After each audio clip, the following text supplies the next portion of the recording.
Like every E3 before, this year didn't go without a few bumps in the road. I chased that money. I still got my diploma, but I chased that money. Welcome to WatchMojo.com, and today we're counting down our picks for the top 10 worst E3 2018 moments. I'm feeling great. I love this stuff. I love seeing new games. Before we begin, we publish new content every day, so be sure to subscribe to our channel and ring the bell to get notified about our latest videos.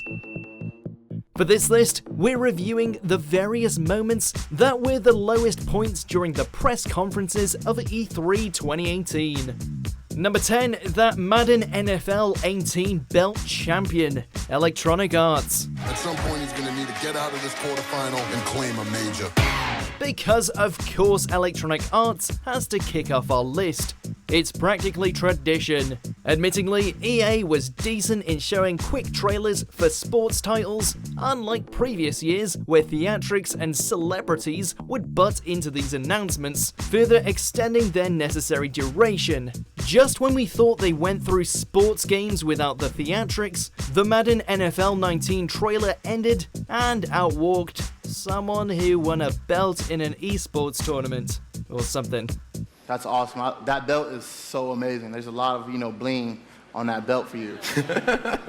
The next Madden game wasn't talked about at all. This was simply a one-on-one interview about how this guy called Young Kiv came from nothing but kept playing Madden and won this shiny belt and how hard he worked for it, blah blah blah, get off the stage. I'm gonna try to take this belt, round 2, so we're out. Number 9, Crackdown 3 delay non-announcement, Microsoft. If you want to play on my level, follow my lead. Sometimes it's best to break the bad news before letting fans get lost in the hype of E3. Before the Christmas of video games began, Jason Schreier of Kotaku reported that Crackdown 3 was about to get yet another delay. This would be confirmed at Xbox's press conference via a gameplay trailer, which ended with a target release window of February 2019. Crackdown 3. Even though the game seems to be shaping up nicely, Crackdown 3 was the last first-party exclusive for Xbox One for 2018. Forza Horizon 4 seems to have been brought up to fill that release gap, but it's still the only exclusive Xbox has this year. That's not a good position to be in.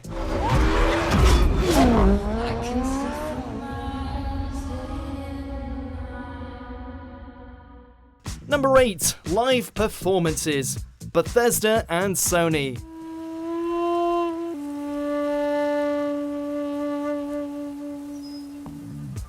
We can always appreciate the work that goes into making music for games, but why was this the year of musical performances?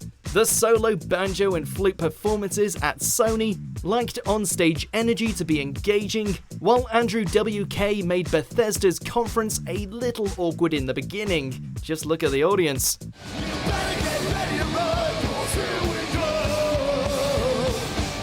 The only performer we can give a pass to was Grant Kirkhope and the band Critical Hit, as Ubisoft made the smart decision to show gameplay footage of Donkey Kong DLC for Mario plus Rabbids Kingdom Battle during the performance.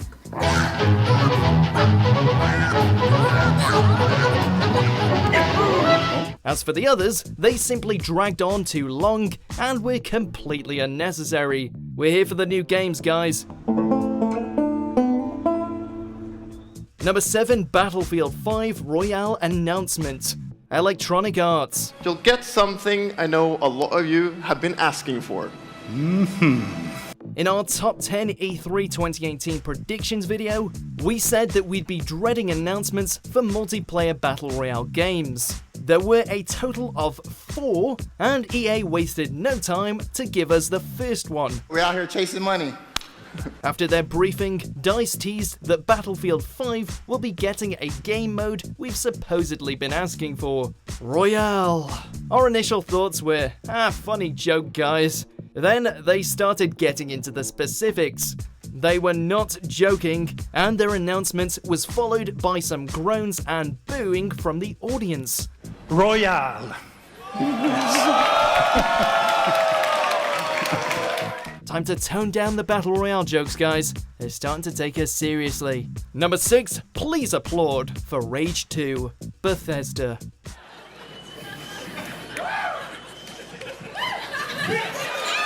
Yeah!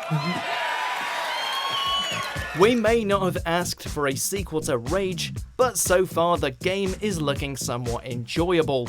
Since it was announced a little over a month ago, it came as no surprise that Rage 2 would make an appearance at Bethesda's conference. However, judging from the frequent pausing of the presentation, it seemed like speakers Tim Willits and Magnus Nedfors were wanting an applause after every other sentence. These guys invented the first-person shooter. Then there was that lengthy silence that just made things unbearably awkward, and people clapped anyway. They delivered big time.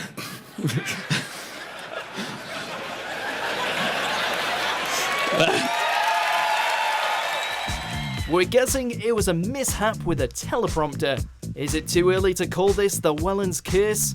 Number 5, Star Wars Jedi Fallen Order announcement. Electronic Arts. I mean, someone's super excited about that man on PC, right? Yeah! Again, if you ever need a reminder for the definition of underwhelming, this should suffice. I mean, we're not ready to show all of our stuff yet. We're working on a bunch of stuff. It's amazing. The teams are kicking ass, but... At one point in EA's conference, host Andrea Renee sat down with Respawn Entertainment's Vince Zampella to talk about Respawn's Star Wars game. To our unfortunate surprise, talking is all they did.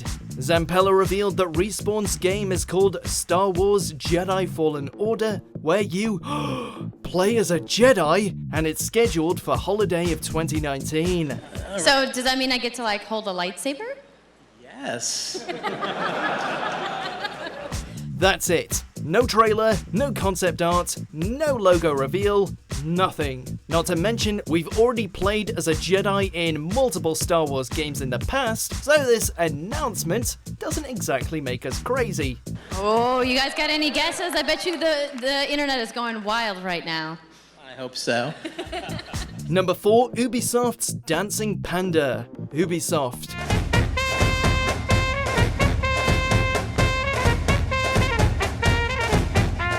We know that Just Dance has become a successful franchise for Ubisoft, but do we need a weird musical performance every year? Ubisoft answered that question with an overly energetic yes.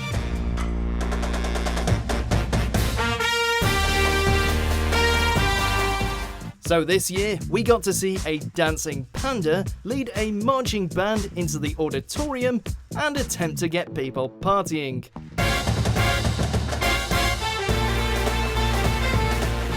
The internet may have had fun making fun of this moment, but we weren't. This is something we seem to be regurgitating every year. We are here for the games and any trailers or demos that may be shown, not the world's strangest house party. At least they made up with Grant Kirkhope's performance later on.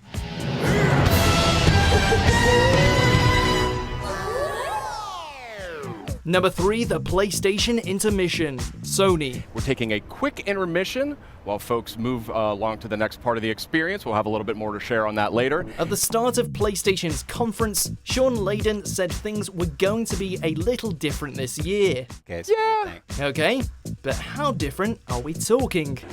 Here again at PlayStation, we've decided to mix it up a little bit. Apparently different as in, let's spend 15 minutes to move the audience from one venue to another. This was just inconvenient for everyone watching, both in the audience and those watching at home. We understand the goal was to immerse viewers into the world of The Last of Us Part 2, but that isn't enough to justify moving your whole audience into another section.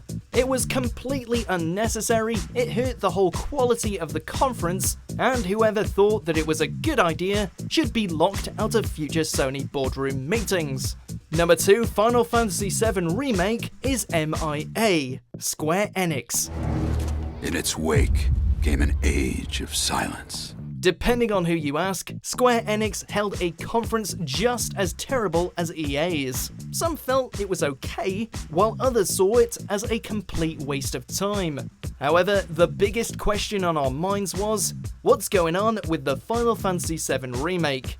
This was a question that would go unanswered throughout E3. Fans have been left wondering for the last few years if the project is even still in development, and the game's lengthy absence since its reveal doesn't look good. Speaking of missing games, remember that multi-game Avengers deal Square Enix announced last year? A multi-game deal, and they have nothing to show for it so far? Not a good look, Square Enix. Number 1, Command & Conquer Rivals. Electronic Arts. Way ready. He's also bringing out his first air unit. Wow. Deal with those. A lot going on here. Surprise, surprise. Once again, EA dominates another one of our lists of criticism and negative feedback, and this was the most damning. In the second half of the briefing, EA announced a mobile game in development, and they were going to put on a match in front of us, complete with casters. Yep, it was a free-to-play mobile game presented as the next esports. We're out here chasing money.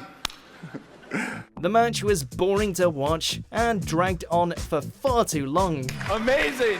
What a match.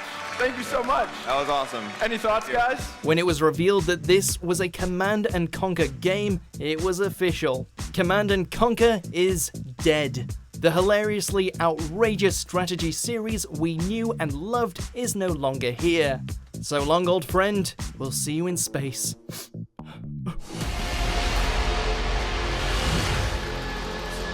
We're out here chasing money. Do you agree with our picks? Check out these other great clips from WatchMojo and subscribe for new videos every day.